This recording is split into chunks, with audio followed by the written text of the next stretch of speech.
कहते हैं आपको हमारे कार्डिंग कोर्स में।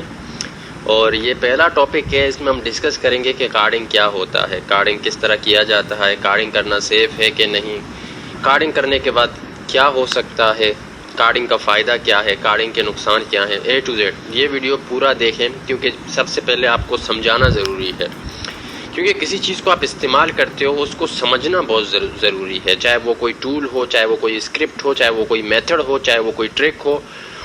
आपने कहीं से कुछ सुना, उसके बारे में रिसर्च किया, मान लीजिए कि वो टूल आपको मिल गया और उसका ट्यूटोरियल भी आपको मिल गया, आपने वो ट्यूटोरियल देखकर उसको फॉलो किया, लेकिन आपने कंप्लीट रिसर्च नहीं किया है कि उस टूल को इस्तेमाल किस तरीके से करना है। और जिस शख्स ने आपको ट्यूटोरियल बना कर दिया है उसने उसी तरीके से इस्तेमाल किया है जिस तरीके से उसको आता है। मैंने YouTube जो है एक बहुत बड़ा प्लेटफॉर्म है, मैंने बहुत ज़्यादा वक्त इसमें गुजारा है, मेरा ज़्यादा वक्त इस चीज़ में गुजर जाता है YouTube पर। मैं ट्यूटोरियल्स बनाता हूँ हैकिंग पर, और हैकिंग एक बहुत टफ फील्ड होता है, बहुत ही ज़्यादा टफ फील्ड होता है, क्योंकि ये वो समझ सकता है जो इस फील्ड में डीप में मौजूद है। अब हैकिंग का मतलब ये तो नहीं है कि आप कोई टूल उठाकर उसको चलाना सिखाते हो। हैकिंग एक बहुत ही बड़ा फील्ड होता है, इसके डीप में जाने का मतलब है खुद को पागल कर देना। तो YouTube पर जो चीज़ें आप देखते हो वो दरअसल हैकिंग नहीं होती, वो ट्रिक्स होते हैं, या तो वो लोगों के बनाए वो दूसरे मेथड्स होते हैं जो एक दूसरे से कॉपी करते हैं। ठीक है, तो कार्डिंग जो होता है, कार्डिंग हैकिंग का एक ऊपरी सतह होता है, प्रोफेशनल लेवल ऑफ हैकिंग होता है कार्डिंग, जिसको कहते हैं प्रोफेशनल लेवल ऑफ हैकिंग या डीपेस्ट नॉलेज ऑफ हैकिंग। जो कार्डिंग होता है, जो कार्डिंग जो फील्ड होता है, उसको ये भी एक ब्लैक हेड हैकर की तरफ से एक सब्जेक्ट होता है जिसको हम कार्डिंग कहते हैं। कार्डिंग तो लीगल लोग नहीं करते, कार्डिंग अगर आप करते हो तो आप इलीगल में आते हो। फिर इलीगल माने ब्लैक हेड हैकर, और black head hacker professional level के लोग होते हैं। तो यहाँ पर होता है कार्डिंग कैसे किया जा सकता है, सवाल यहाँ पर ये आता है। देखिए कार्डिंग जो है सिंपली अगर मैं आपको आसान भाषा में समझाने की कोशिश करूँ उर्दू और हिंदी लैंग्वेज में, तो कार्डिंग का मतलब ये होता है कि आप मेरे क्रेडिट कार्ड से, जो मेरे बैंक का क्रेडिट कार्ड है, उससे ऑनलाइन शॉपिंग कर रहे हो, चीज़ें खरीद रहे हो। ठीक है, मसलन कि कोई फिजिकल प्रोडक्ट आपने खरीद लिया और अपने घर पर मंगवा दिया। और अगर इंटरनेट में आप कोई सॉफ्टवेयर्स खरीदते हो, जो हम देखते हैं कि मुख्तलिफ प्रीमियम सॉफ्टवेयर्स वगैरह होते हैं, एप्लीकेशंस वगैरह होते हैं जिनको हम खरीदते हैं, वो भी कार्डिंग होता है। फिजिकल कुछ मंगवाना अमेजोन से या किसी और वेबसाइट से जहाँ पर फिजिकल प्रोडक्ट मिलता है और वो आप मंगवाते हो आप अपने एड्रेस पर, वो भी कार्डिंग होता है। कार्डिंग बहुत सारे तरीके के होते हैं। तो ये कैसे होता है? देखिए कार्डिंग में आपको ज़रूरत पड़ती है कुछ चीज़ों की, अभी आगे चल के मैं आपको बताऊंगा। डीप नॉलेज पर मैं आपको बताने की कोशिश करूंगा, क्योंकि आगे हम जो ट्यूटोरियल आएंगे इस कोर्स में, जो आगे वीडियो होंगे वहां पर हम परफॉर्म करेंगे। तो यहाँ पर इन चीज़ों को समझना बहुत ज़रूरी है, क्योंकि एक भी चीज़ आपसे मिस हो गया तो आप पकड़े जा सकते हो। क्योंकि कार्डिंग जो होता है, कार्डिंग का मतलब ये नहीं होता कि आप किसी के सिस्टम को हैक कर रहे हो, किसी के जीमेल को हैक कर रहे हो, किसी के व्हाट्सएप को हैक कर रहे हो।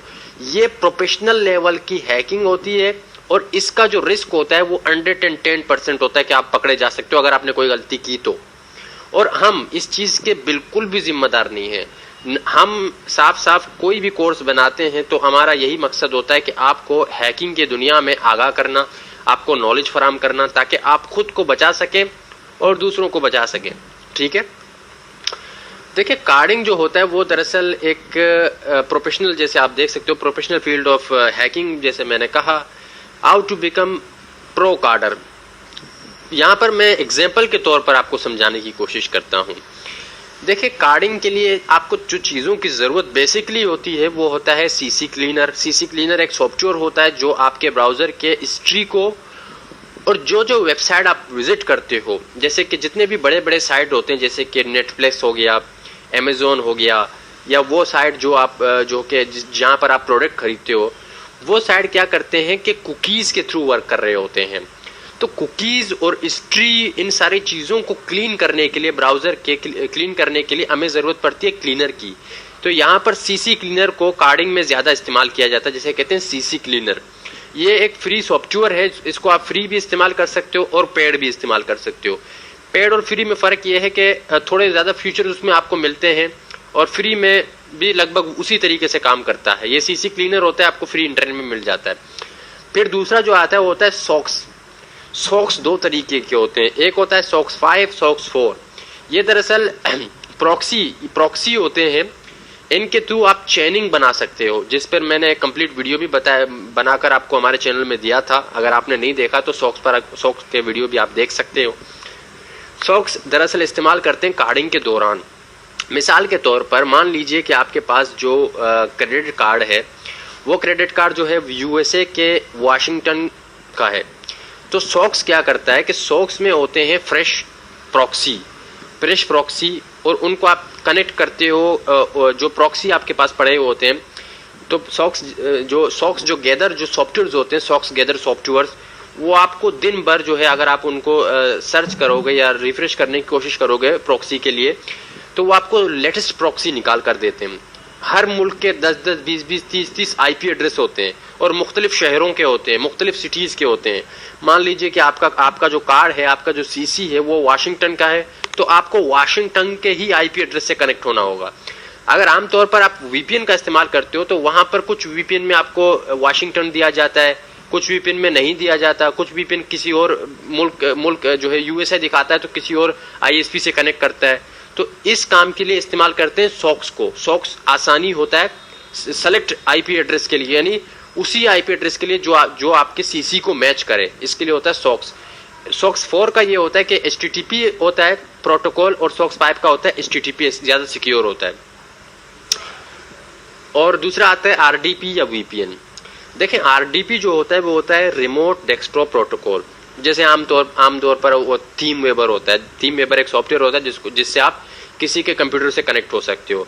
आरडीपी भी एक इसी तरीके का चीज होता है। इंटरनेट में आपको बहुत सारे आरडीपी वेबसाइट मिल जाएंगे जहां पर वो आपको सर्विसेज फराहम करते हैं। आरडीपी रिमोट डेस्कटॉप प्रोटोकॉल को कहा जाता है।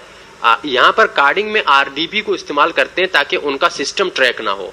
जो नॉर्मल आपका सिस्टम होता है, जैसे अभी आप देख रहे हो विंडोज 10 मेरा सिस्टम है, मेरा लैपटॉप तोशिबा है, तो ये कंप्लीट डिटेल हर वेबसाइट के पास होता है। अभी मैंने यूट्यूब को विजिट किया, यूट्यूब जानता है कि मेरे पास तोशिबा का लैपटॉप है, क्रोम का ब्राउजर इस्तेमाल कर रहा हूँ, मेरा विंडोज 10 है, मेरे ब्राउजर, बहुत सारी चीजें वो जान सकता है। तो इसीलिए हम इस्तेमाल करते हैं आरडीपी का।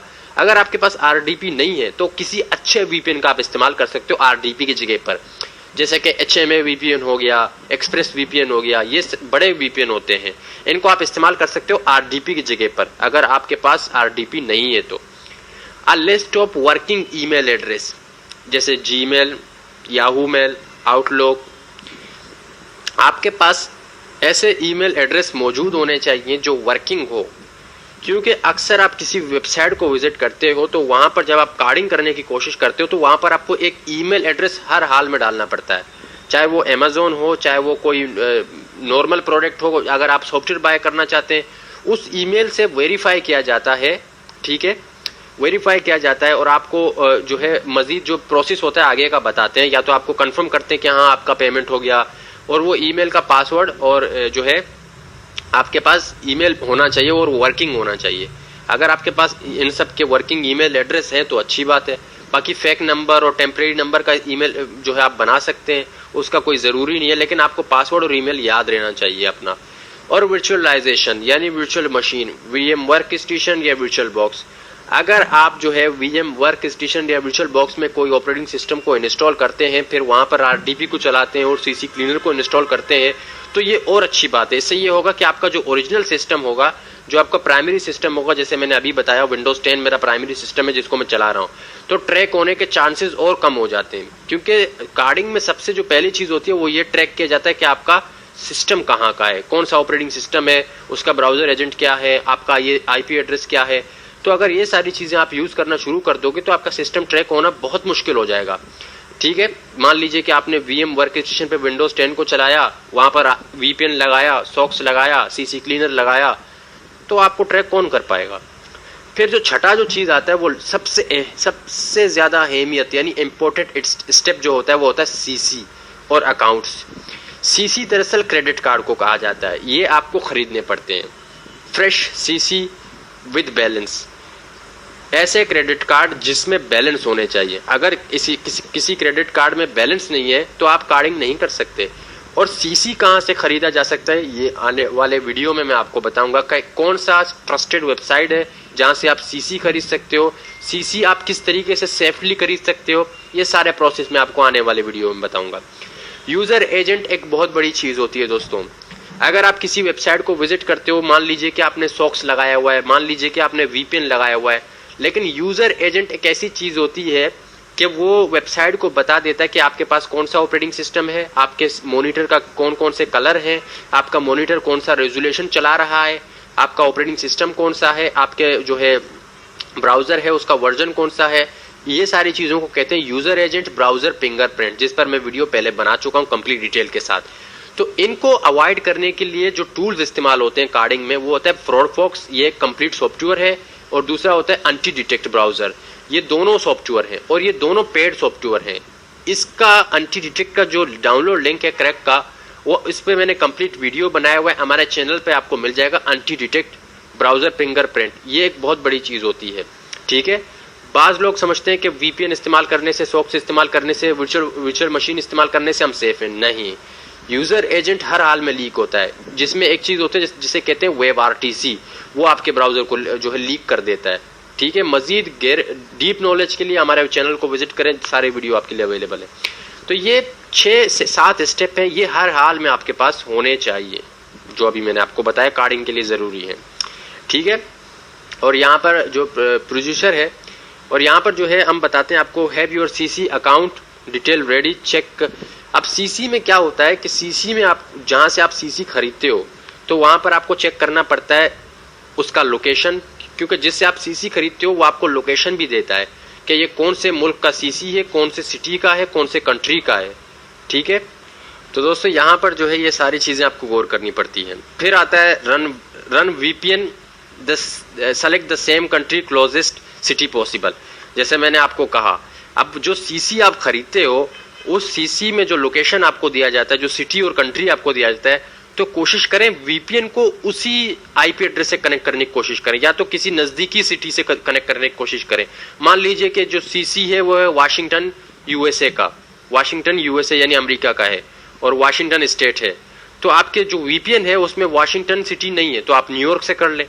तो नज़दीकी किसी सिटी से करें तो ज़्यादा पॉसिबल है। ये मिसाल है जो मैं आपको दे रहा हूँ। Run virtual machine with Windows install, या तो वर्चुअल मशीन पर जो विंडोज आप इंस्टॉल करेंगे उसी से कार्डिंग करें, ज़्यादा बेहतर है। Run proxy pipe through proxy manager and locate the location of the victim और नियरेस्ट सिटी पॉसिबल। इसमें भी वही है जो मैंने आपको बताया कि प्रॉक्सी और प्रॉक्सी चेनिंग में क्या होता है, स्कोच में क्या होता है, जो अभी मैंने आपको बताया। Double check your IP is not blacklisted. अपने आईपी एड्रेस को आपको चेक करना है कि आपका आईपी एड्रेस जो है वो ब्लैक लिस्टेड है कि नहीं है। कुछ आईपी एड्रेस होते हैं ब्लैक लिस्टेड हो जाते हैं, ठीक है, ये आपको चेक करना होगा हर हाल में। वीपीएन में जो आईपी एड्रेस आप चला रहे होते हो वो अक्सर ब्लैक लिस्टेड हो जाते हैं। तो ब्लैक लिस्टेड आईपी एड्रेस के लिए आप नॉर्मली जो है इन वेबसाइट का इस्तेमाल कर सकते हो, ठीक है। यहाँ पर आप अपने पब्लिक आईपी एड्रेस को दे सकते हो, अपने ब्लैक लिस्टेड आईपी एड्रेस को चेक कर सकते हो कि वो आईपी एड्रेस के ब्लैक लिस्टेड है कि नहीं है, क्योंकि आपका आईपी एड्रेस ब्लैक लिस्टेड नहीं होना चाहिए। तो आप जो है whatismyipaddress.com से ब्लैक लिस्टेड आईपी एड्रेस को चेक कर सकते हो अपने वीपीएन के या तो प्रो सॉक्स के, ठीक है। यूजर एजेंट जो मैंने आपको समझा दिया, जो कि इन दोनों सॉफ्टवेयर से आप बाईपास कर सकते हो। अगर ये दोनों सॉफ्टवेयर आप नहीं चलाना चाहते तो आपको जो तीसरा तरीका दिया जाता है वो होता है ब्राउजर एक्सटेंशन। ब्राउजर एक्सटेंशन से आप यूजर एजेंट को चेंज कर सकते हो, ठीक है जी। Check your time setting much, check your system time that match your victim time zone. अब मान लीजिए कि आपका जो विक्टिम है वो वाशिंगटन डीसी का है और जो सीसी आपके पास पड़ा हुआ है वो भी वाशिंगटन डीसी का है, तो अपने टाइम को दौरान कार्डिंग वाशिंगटन डीसी से करें। ये टाइम चेंज करके, अपना लोकल टाइम चेंज करके उसी टाइम पे करें तो ज्यादा बेहतर है। Use CC cleaner to clean all extending caches यानी कुकीज वगैरह। सीसी क्लीनर को हर बार इस्तेमाल करें। मान लीजिए कि आपने एक प्रोडक्ट खरीदा, ब्राउजर को क्लोज करें, फिर सीसी क्लीनर को इस्तेमाल करें, फिर ब्राउजर को ओपन करें। क्लियर द डीएनएस, अपने डीएनएस को क्लियर करें। जो कमांड आपको दिया गया है सीएमडी में आप रन करके अपने डीएनएस को क्लियर कर सकते हो। लॉन्च द इंटरनेट फायरफॉक्स, जो कार्डिंग में जो सबसे ज्यादा इस्तेमाल किया जाता ब्राउजर है वो है फायरफॉक्स। क्रोम पे कभी भी कार्डिंग मत करें, कोशिश करें कि फायरफॉक्स पर ही करें। चेक यूर आइडेंटिटी, अपने आइडेंटिटी को चेक करें और make sure your all information are correct. अपने आइडेंटिटी को चेक करने के लिए जो दो वेबसाइट आपको दिए जाते हैं, एक होता है हु वी आर, ये एक सबसे अच्छा वेबसाइट है जो आपको पूरा डिटेल देता है कि आपका आईपी एड्रेस क्या है, आपका आईएसपी क्या है, आपका ऑपरेटिंग सिस्टम क्या है, आपका ब्राउजर का वर्जन कौन सा है, आपका डीएनएस क्या है, आपका यूजर एजेंट डिसेबल है कि नहीं है, आपका ब्राउजर एजेंट क्या है, आपका वेब आरटीसी क्या है। ये एक ऐसा वेबसाइट है, इसको विजिट करके अपने इन्फॉर्मेशन को आप चेक कर सकते हो कि मेरा जो इन्फॉर्मेशन है वो सही है कि नहीं है। ठीक है, uer.net। और उसके बाद जब नीचे हम थोड़ा आते हैं यहाँ पर स्टार्ट योर कार्डिंग, अब जो है आप अपने कार्डिंग को स्टार्ट करें। In the middle you need email address for user information, use the common email such as. अब याद रहे कि अक्सर आप कार्डिंग कर रहे हो तो रजिस्टर होने के लिए किसी वेबसाइट पर जो ईमेल मांगते हैं, तो ईमेल अक्सर आप जीमेल, याहू मेल या हॉटमेल, इन तीनों में से चूज करें। कोई टेम्परेरी मेल या ऐसा कुछ चूज मत करें, इसमें जो है पॉसिबिलिटी कम हो जाता है फिर के जो कार्डिंग है वो अप्रूव हो जाए। अक्सर कोई आम जो है सर्विस को इस्तेमाल करें, जैसे जीमेल सबको पता है, याहू सबको पता है, हॉटमेल जो सबको पता है, अपने ईमेल को यहाँ रजिस्टर करें, कोई फेक ईमेल तो ज्यादा बेहतर है। ठीक है, और एंड यू आर डन, बस खत्म, अपना कार्डिंग जो है आप कर सकते हैं। उसके बाद ये 15 जो स्टेप है ये आपको गौर करने होंगे, और ये प्रोफेशनल वे ऑफ कार्डिंग होता है, प्रोफेशनल वे ऑफ कार्डिंग इसको कहा जाता है। ठीक है, अब जो आने वाले वीडियो होंगे उनमें मैं आपको बताऊंगा कि फिजिकली किस तरीके से कार्डिंग किया जा सकता है, एक प्रोडक्ट मंगवाया जा सकता है जैसे अमेजोन वगैरह वेबसाइट से, और बाकी सॉफ्टवेयर किस तरीके से कार्डिंग के थ्रू हम खरीद सकते हैं, प्रीमियम सॉफ्टवेयर, प्रीमियम जो है प्लान जो होते हैं जैसे नेटफ्लिक्स वगैरह के, वो किस तरीके से कार्डिंग के थ्रू हम कर सकते हैं। यही दोनों चीजें होती हैं कार्डिंग में, और कार्डिंग के थ्रू दोस्तों लोगों करोड़ों पैसा कमा रहे हैं। मान लीजिए कि आपने कार्डिंग किया और फिर आगे सर्विसेज को भेज दिया, नेट जो व्हाट्सएप ग्रुपों में आप देखते हो, टेलीग्राम में आप देखते हो, लोग करोड़ों रुपया इन चीजों से कमा रहे हैं। तो इंशाल्लाह फिर मिलते हैं नेक्स्ट टॉपिक में। अल्लाह हाफिज।